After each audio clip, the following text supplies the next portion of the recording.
నమస్తే, welcome to our channel. ఆడవాళ్ళల్లో ఎన్నో సమస్యలు చూస్తూ ఉంటాం. కానీ ఈ మధ్య కాలంలో ఎక్కువగా చూస్తున్న సమస్య ఏంటంటే క్యాన్సర్.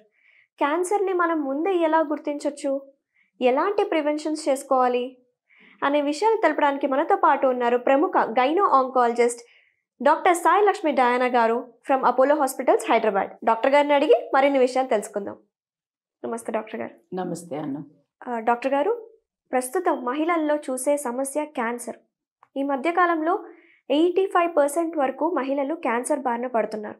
అసలు ఈ క్యాన్సర్ రావడానికి గల కారణాలేంటి? దీన్ని మనం ముందుగానే ఎలా గుర్తించవచ్చు? క్యాన్సర్ మహిళల్లోనే కాదు అండి, పురుషుల్లో, పిల్లల్లో కూడా చాలా ఎక్కువగా చూస్తున్నాం ఈ మధ్యన. సో ఇట్స్ బికమ్ మొత్తము వరల్డ్ వైడ్ డిజీజ్ అయిపోయింది. ఫ్యామిలీలో ఎంతో మందికి ఎఫెక్ట్ అవుతుంది. అండ్ మెయిన్లీ 40 years దాటాక వీఆర్ సీయింగ్ మోర్ క్యాన్సర్స్. సో మీరు ఏ హాస్పిటల్ కన్నా మంచి హాస్పిటల్కి వెళ్తే ఈ క్యాన్సర్ స్క్రీనింగ్ ప్యాకేజెస్ అవి చూస్తూ ఉంటారు. హెల్త్ చెకప్ అని, అవన్నీ 40+ years పైన ఫోకస్ చేస్తాము. So if you are 40+, male or a female, cancer screening package చేయించుకోండి. మీ ఫ్యామిలీ హిస్టరీని బట్టి మీకు ఏ ప్యాకేజ్ సూట్ అవుతుంది, ఏ టెస్ట్ సూట్ అవుతున్నాయి అని చెప్తున్నాము. This is because we know that once you cross 40 మన క్యాన్సర్ రిస్క్ ఎక్కువ అవుతుంది. అట్లానే అంతకన్నా తక్కువ మనుషులు ఏజ్లో తక్కువలో రాదు అని కాదు. But if you focus on women, మనం ఇవాళ విమెన్ పైన ఫోకస్ చేస్తున్నాం కాబట్టి if you talk about women, the women has an ability to procreate. That is a speciality. ఆ మనిషి ఇంకొక మనిషికి జన్మ ఇవ్వగలదు, పెంచి పోషించగలదు. By breast feeding and falling pregnant, a women can give birth and take care of a child. That is a speciality and a blessing to the woman. But ఇదే blessing ఒక curse కింద మారొచ్చు. Because two most common cancers ఇండియాలో ప్రతి 8 మంది లేడీస్లో ఒకరికి ఈ రెండిట్లో ఏదో ఒక క్యాన్సర్ కనిపిస్తుంది. ఒకటి బ్రెస్ట్ క్యాన్సర్, ఇంకొకటి గర్భసంచి క్యాన్సర్. సో ఏ గర్భసంచి మూలంగా, బ్రెస్ట్ మూలంగా ఈ అమ్మాయి ఇంకొక లైఫ్ ఇవ్వగలదో ఆ 2 ఆర్గన్సే తన లైఫ్ తీసుకుంటున్నాయి. That is a sad part of it actually. So will focus on గర్భసంచి క్యాన్సర్. గర్భసంచి ముఖద్వారం అని ఉంటుంది. This is a lower most part of the uterus. ఈ lower most part of the uterus వెజైనాలోకి ప్రొట్రూడ్ అవుతుంది. సో గర్భసంచి ఒక బాటిల్ లాగా, అండ్ బాటిల్కి ఎలా అయితే మూత దగ్గర ఒక చిన్న హోల్ ఉంటుందో గర్భసంచికి కూడా అలాంటి హోలే ఉంటుంది. ఈ బాటిల్ పైన అప్ సైడ్ డౌన్ ఉంటుంది. So when this woman is sexually active, sex చేసినప్పుడు ఆ పార్ట్, సర్విక్స్ అనే పార్ట్కి కాన్స్టెంట్గా రబ్బింగ్ జరుగుతుంది. ఇంకొక మనిషితో అక్కడ తాకిడి ఉంటుంది. దాని మూలంగా లైట్గా ఇన్ఫెక్షన్ స్టార్ట్ అవుతాయి. ఈ ఇన్ఫెక్షన్ మూలంగా నొప్పి ఉండదు, డిశ్చార్జ్ ఉండదు, ఏమీ ఉండదు. సో మనకి ఆ ఇన్ఫెక్షన్ వచ్చినప్పుడు, అది మనలో పెరుగుతున్నప్పుడు మనకి అసలు ఆ ఇన్ఫెక్షన్ ఉందని కూడా తెలియదు. బట్ ప్యాప్ స్మియర్ అనే టెస్ట్ చేస్తే తెలుస్తుంది మీకు ఈ ఇన్ఫెక్షన్ వచ్చింది. దీని మూలంగా సిమ్టమ్స్ లేవు, బట్ సెక్స్ చేసిన మూలంగా ఇన్ఫెక్షన్ వచ్చింది, మీరు డాక్టర్తో చూపించుకోండి అన్న ఇండికేషన్ ఈ టెస్ట్ ఇస్తుంది. బట్ మనం ఆ టెస్ట్ చేయించుకొని లేదనుకోండి, దెన్ ఆ ఇన్ఫెక్షన్ ఒక 10-15 yearsలో క్యాన్సర్ కింద మారే ఛాన్సెస్ ఉన్నాయి. ఈ పాప్ స్మియర్ టెస్ట్ ని అట్లీస్ట్ 1 year ఒకసారి చేయించుకుంటే నాట్ నెసెసరీ అండి. That is a beauty of this cancer. క్యాన్సర్లో బ్యూటీ అనేది ఒకటి మనం వెతుక్కోగలిగితే, ఈ సర్విక్స్ క్యాన్సర్ ప్రతి 8 మంది లేడీస్లో ఒకరి లైఫ్ తీసుకునే ఈ క్యాన్సర్ మనకి ఇన్ఫెక్షన్ వచ్చిన 15 years వరకు రాదు. సో ఇంత స్లోగా పెరిగే క్యాన్సర్ ఇది. సో 20 yearsకి ఒక అమ్మాయికి పెళ్ళయింది అనుకోండి, ఇన్ఫెక్షన్ వచ్చింది, ఇది 35-40 years వచ్చే వరకు క్యాన్సర్ కింద మారదు. మనకి ఇంత టైం ఉంది అది పట్టుకోవడానికి. It's a very slow growing cancer. So ఈ క్యాన్సర్ని మనం అసలు 100% తీసేయచ్చు. You don't need to get this. So 3 yearsకి ఒకసారి చాలు. ఈవెన్ వన్స్ a year కూడా అవసరం లేదు. 1000-1200కి చేస్తాం ఈ టెస్ట్. 3 ఏళ్ళకి ఒకసారి చేయించుకోమంటాము. సెక్స్ జరిగిన 3 years తర్వాత స్టార్ట్ చేయమంటాము. ఈ ప్యాప్ టెస్ట్ చేస్తే మీకు సర్విక్స్ క్యాన్సరే రాదు. మరి ఆ మాత్రం దానికి ఎందుకు రోజు ఇంత 100 మందికి వస్తుంది? So it's a preventable cancer. So ఎలా ప్రివెంట్ చేసుకోవచ్చు డాక్టర్ గారు?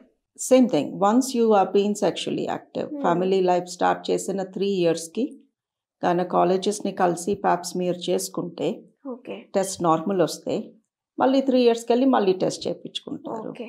టెస్ట్ తేడా వచ్చిందనుకోండి దాని gynaecologist will remove that abnormality. సింపుల్గా క్లినిక్లోనే ఎక్కడైతే తేడా ఇన్ఫెక్షన్ కనిపిస్తుందో ఆ పార్ట్ని తీసేస్తాము. Then you go back to being normal. ఇంకోటి డాక్టర్ గారు, మనం తరచుగా చూసే క్యాన్సర్ ఏంటంటే బ్రెస్ట్ క్యాన్సర్. అంటే మహిళల్లో ఈ బ్రెస్ట్ క్యాన్సర్ అనేది చాలా ఎక్కువైపోతుంది రోజు రోజుకి. వాళ్ళకి తెలియని కూడా తెలియట్లేదు ఎలా స్టార్ట్ అవుతుంది, ఏం చేయాలి, అంటే తెలియక నెగ్లెక్ట్ చేస్తున్నారో మరి అది పక్కన పెడితే దీన్ని ఎలా ప్రివెంట్ చేసుకోవచ్చు మనం? మీరు అన్నది నిజమే. నిన్న ఒక 26-year-oldకి బ్రెస్ట్ క్యాన్సర్ చూశాను.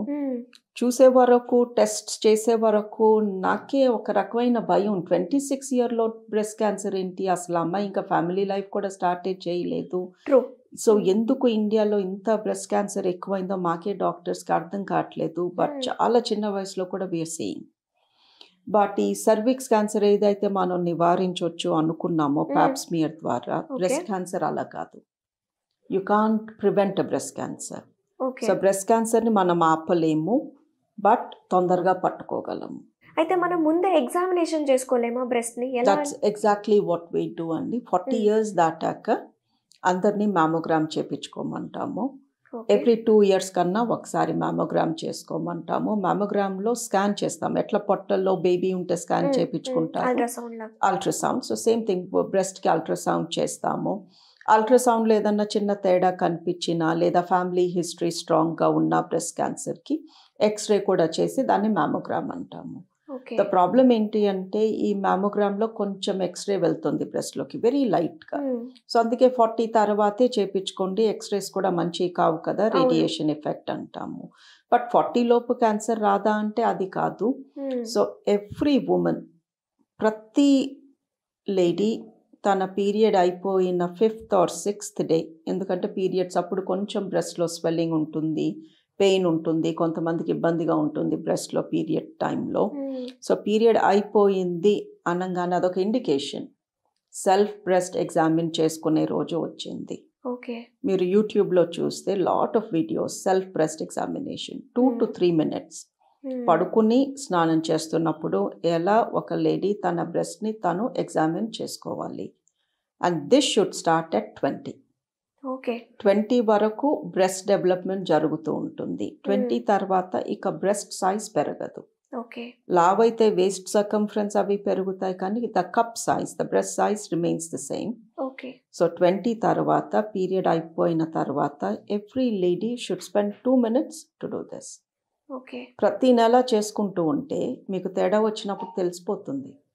ఎప్పుడు ఇలా ఉండదు, ఇప్పుడు ఏదో గడ్డ తగులుతుంది, ఇప్పుడు నిప్పుల్లో నుంచి ఏదో డిశ్చార్జ్ వచ్చింది, లేదా స్కిన్ ఎర్రబడింది, స్కిన్ పైన థిక్నెస్ వచ్చింది, ఇలాంటివి కనిపిస్తూ ఉంటాయి, తెలుస్తుంది. ఇప్పుడు మనకి ఏదన్నా ఎప్పుడు చేసుకుంది సడన్ గా చేస్తే యూ వోంట్ నో ఇది ఎప్పుడు ఉందేమో, ఎప్పుడు నేను ఇంతేనేమో. రైట్. బట్ ఎవ్రీ మంత్ చేసుకుంటున్నారనుకోండి రిలీజియస్గా, దెన్ యూ విల్ నో ఎప్పుడు లేనిదేదో నాకు తగులుతుంది అని. The problem with the breast is, ఇప్పుడు మీకు గడ్డ తగిలింది అనుకోండి, 95% అది క్యాన్సర్ గడ్డ కాదు. సో బ్రెస్ట్లో నొప్పి ఉందనుకోండి, 95% అది క్యాన్సర్ మూలంగా కాదు. బట్ మీకు ఈ సిమ్టమ్స్ ఉంటే రండి, చూస్తాము, ఎగ్జామిన్ చేస్తాము. చేశాక మేము చెప్తాము ఇది క్యాన్సర్ మూలంగానా క్యాన్సర్ మూలంగా కాదా, దానికి తగ్గ ప్రికాషన్స్ ఇస్తాము. కొంతమందికి బ్రెస్ట్లో చిన్న చిన్న గట్టలు అలా మల్టిపుల్స్గా ఉంటాయి, అలా ఉంటే కూడా ఇది బ్రెస్ట్ క్యాన్సర్కి సిమ్టమ్ అంటారా? లేదు అండి, బ్రెస్ట్లో 2 పార్ట్స్ ఉంటాయి. ఒకటి పాలు తయారు చేసే అపరేటస్, మిల్క్ గ్లాండ్స్, డక్ట్స్, నిపుల్. వీటిలో పాలు తయారవుతాయి, పాలు బయటికి వస్తాయి, నిపుల్ ద్వారా బేబీ తాగేస్తుంది. సో మనకి 3 గ్లాండ్స్, డక్ట్స్, నిపుల్ ఉంటే బేబీకి ఫీడ్ చేయొచ్చు. బట్ బ్రెస్ట్కి ఈ షేప్ లేకపోతే బేబీ పాలు తాగలేదు. సో బ్రెస్ట్లో మీరు ఒక బ్రెస్ట్ ఓపెన్ చేసి చూస్తే 98% కొవ్వు ఉంటుంది, 2% ఈ మిల్క్ అపరేటస్ ఉంటుంది. సో ఆ మిల్క్ అపరేటస్ ఈ డక్ట్స్ చుట్టూతా కొవ్వు పేరుకొని ఒక దిండు లాంటి షేప్ మూలంగా బేబీ ఈజీగా పాలు తాగగలదు. సో ఫ్యాట్లో గడ్డలు వస్తేనేమో అది క్యాన్సర్ అవ్వదు. ఈ మిల్క్ డక్ట్స్లో గడ్డలు వస్తే క్యాన్సర్ అవుతుంది. సో మనకి 98% ఫ్యాట్ ఉంటుంది, 2% మిల్క్ అపరేటస్ ఉంటుంది. సో ఛాన్సెస్ ఆర్ ఈ బ్రెస్ట్ పెయిన్, బ్రెస్ట్ లంప్స్ ఇవన్నీ మెయిన్లీ ఫ్యాట్లో వస్తాయి. ఓకే. ఫ్యాట్లో కూడా గడ్డలు కడతాయి, బట్ అవి క్యాన్సర్ కింద మారవు. Okay. So what we do is, ఎవరైనా బ్రెస్ట్ పెయిన్ ఆర్ గడ్డతో వచ్చినప్పుడు వీ ఫైండ్ అవుట్ ఇది ఫ్యాట్లో వచ్చిందా లేకపోతే మిల్క్ ట్యూబ్లో వచ్చిందా అని స్కాన్ చేసి చేతులతో ఎగ్జామిన్ చేసి దెన్ వి టెల్, అమ్మ ఓకే. ఇది ఫ్యాట్లో ప్రాబ్లం, ఇది క్యాన్సర్ అవ్వదు, బట్ ఇది పోదు కూడా, దీన్ని చూసుకుంటూ ఉండండి. అదే మిల్క్ ఆపరేటర్స్లో అనుకోండి, then we take a biopsy, దానికి తగ్గ ఇన్వెస్టిగేషన్స్ ఇన్వెస్టిగేషన్స్ అండ్ చేస్తారు. ట్రీట్మెంట్. మీరు చెప్పిన కేసు తీసుకుంటే డాక్టర్ గారు, నిన్న 26 ఇయర్స్‌కి ఆ అమ్మాయికి బ్రెస్ట్ క్యాన్సర్ వచ్చిందని అనుకుంటే, ఆ అమ్మాయికి ఏమైనా జెనెటిక్ రీజన్స్ వల్ల వచ్చి ఉంటాయంటారా? వాళ్ళ పేరెంట్స్ ద్వారా కానీ ఇలా బ్రెస్ట్ క్యాన్సర్? ఫ్యామిలీ హిస్టరీ లేదు, ఓకే. పెళ్ళి కాలేదు, బట్ షీఈ్ 80+ కిలోస్. బాడీలో ఓకే. ఫ్యాట్ ఎక్కువ ఉంటే ఆ ఫ్యాట్ నుంచి అనవసరమైన హార్మోన్ కూడా సర్క్యులేట్ అవుతుంది. సో ఒబీసిటీతో ఉన్న వాళ్ళలో క్యాన్సర్స్ ఎక్కువ చూస్తాము, ఓకే. ఎస్పెషలీ థైరాయిడ్, కిడ్నీ, పేగుల క్యాన్సర్, గర్భసంచి క్యాన్సర్, రొమ్ము క్యాన్సర్. అలా అని అదొక్కటే రీజన్ అంటే ఐ కాంట్ థింక్ సో. చాలామంది ఓవర్ వెయిట్ ఉన్నారు, మరి వాళ్ళందరికీ బ్రెస్ట్ క్యాన్సర్ లేదు. అట్లా అని సన్నగా ఉన్న వాళ్ళకి వస్తుంది. బట్ ఆ అమ్మాయి పరంగా రిస్క్ ఫ్యాక్టర్స్ చూసుకుంటే ఒబీసిటీ, ఓకే. ఐటీ ప్రొఫెషనల్, ఆవిడ చాలా షిఫ్ట్స్ చేస్తూ పొద్దున్న స్ట్రెస్ నుంచి level? Stress is more. Canada వెళ్ళాలనుకుంటున్నారు, ఆ వీసా ప్రాసెస్లో ఉన్నారు. So she's taking a lot of stress. Okay. Yeah, so అవి 3 తప్ప నాకు వేరే రీజన్ కనిపించలేదు. అసలు ఫ్యామిలీ హిస్టరీనే లేదు ఆమెకి. అంటే నా డౌట్ ఏంటంటే, ఇది వారసత్వంగా వచ్చే అవకాశాలు ఉంటాయా ఈ క్యాన్సర్స్ కూడా అనేది నా డౌట్. యా, వారసత్వంగా వచ్చే ఛాన్సెస్ ఆర్ 5%. ఓకే. సో ఇప్పుడు 100 బ్రెస్ట్ క్యాన్సర్ పేషెంట్స్ని వాళ్ళు నేను చూస్తాను అనుకోండి, అందులో 5గురికి ఫ్యామిలీ హిస్టరీ ఖచ్చితంగా ఉంటుంది. ఓకే. మిగతా 95% బ్యాడ్ లక్. డాక్టర్ గారు, ముఖ్యంగా ఈరోజు మనం మహిళల గురించి మాట్లాడుకుంటున్నాం కాబట్టి ఈ టాపిక్, ఫుడ్ని ఎలాంటి ఫుడ్ని మనం తీసుకుంటే బాగుంటుంది అంటే క్యాన్సర్స్ రాకుండా? యాంటీ క్యాన్సర్ ఫుడ్స్ ఏమైనా ఉన్నాయా? యాంటీ క్యాన్సర్ ఫుడ్స్ గురించి మాట్లాడితే ఆనియన్, గార్లిక్, టర్మరిక్ ఇవన్నీ popular. Any fruit or vegetable which is red or purple in colour or yellow in colour, coloured food, okay. వాటిలో యాంటీ ఆక్సిడెంట్స్ ఎక్కువ ఉంటాయి. And ఎలాంటి food basically మనం ఏ రోజన్నా మనం తినే మొత్తం పొద్దు నుంచి రాత్రి వరకు అంతా ఆలోచించుకున్నారనుకోండి, వాళ్ళు నేనేం తిన్నాను పొద్దు నుంచి ఇప్పటి వరకు, అందులో at least 40% should be fresh, okay. Preferably uncooked. So we are talking fruits and vegetables. Okay. ఇంకేం తింటాం అన్కుక్డ్, అవే కదా తినగలిగేది. సో అట్లీస్ట్ 40% మనం తినే వాటిల్లో ఫ్రెష్ ఫుడ్ ఉండాలి.